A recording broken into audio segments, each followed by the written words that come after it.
Alright guys, so today we're going to use a checklist to help us stay on track and make sure we're on the right step and doing what we're supposed to be doing. So here we have our math worksheet, right? And sometimes it's really easy to get distracted by sounds or by noises or other people walking by, but that's okay because this is going to help us. So I'm going to show you how to go through this, and then I am going to let you guys try on your own. So the first step in our checklist is to write your name. That's why there's a pencil right here. It's to remind you to write your name. That's first things first. So I'm going to come down here to our worksheet and I'm going to write my name. All right, and now that I've done that, I've done the first step. So I can come over here and I can check that off of my list. So now I need to go to step 2 to see what's next. So step 2 says to color the circles. So I have crayons. I picked green for the first one.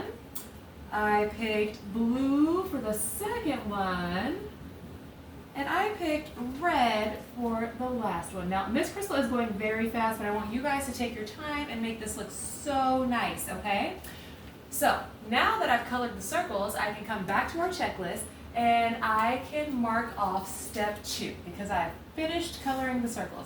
Now step 3 says to cut on the dotted lines. So this is why I have a scissors right here. This is our reminder that we are done with our crayons, and we're going to take our scissors and we're going to take them and we're going to cut on the dotted lines just like this.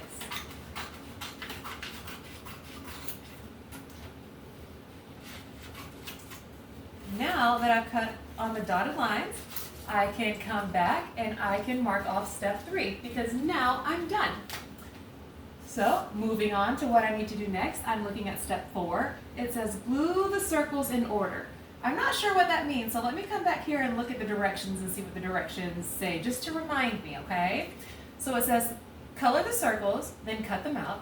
Glue the circles in the space below from biggest to smallest. So that's the order that I need to glue my circles in. I need to find the biggest circle. I think it's this one. And then I need to take my glue stick and I need to glue it down on my paper. So I can see that this is the biggest circle. So I'll put a little bit of glue on my paper. I'll put the biggest circle. I'll look for my remaining choices and I'll figure out which one is the next biggest. I think it's the green one. So I'll put a little bit of glue and I'll stick my circle on. And then I'll put my last circle on because it must be the smallest. So now that I have all of my circles glued on, I can come back to our checklist and I can mark off step number 4 because now I've finished this. So my last step, this is how I know that I'm gonna be done doing everything that I need to do. It says turn in your work. So now that I'm finished, I'm gonna do step 5. I'm gonna take my paper and I'm gonna come place it on the teacher's table. All right, do you guys have any questions? Great, let's get started.